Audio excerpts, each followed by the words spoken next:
The TFSA is not a savings account, and that one word in the name is quietly costing Canadians billions in tax-free growth.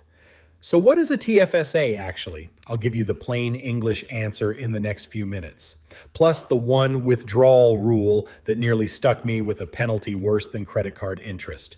Quick confession before we start, I had a TFSA for years and got it completely wrong. Mine was literally a savings account at my bank, earning about 0.5%. I genuinely thought I was winning. Here's the real answer. The name is the problem. Tax-free savings account sounds like a piggy bank. It's actually a tax wrapper, a container you put investments into. That container can hold stocks, ETFs, GICs, bonds, and everything they earn inside it. The interest, the dividends, the capital gains is completely tax-free. Now the room. You get $7,000 of new contribution room in 2026. And if you've been eligible since 2009, 18 or older and a Canadian resident the whole time, your lifetime total is a $109,000. And here's the rule most people miss. Unused room never expires. Ignored your TFSA for a decade? The room is still sitting there waiting for you. It just only starts counting from the year you turn 18. But the part that actually changed everything for me was one weird rule about withdrawals. Because I came this close to handing the government free money. Withdrawals are tax-free. And here's the twist. Whatever you take out gets added back to your contribution room, but not until January 1st of the next year. So picture it. You're maxed out. You pull $5,000 in December for a car repair, then put it back 2 weeks later. Congratulations.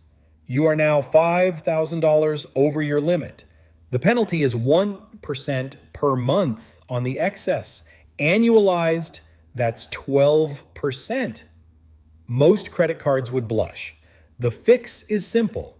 If you're maxed out, just wait for January. Now here's where it flips.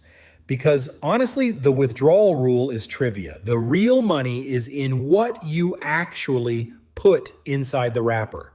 Illustrative math, not a promise. $50,000 parked in TFSA cash at 2% becomes about $61,000 in 10 years. The same $50,000 in a broad index fund averaging 7%, the long-run historical ballpark, no guarantees, becomes about $98,000.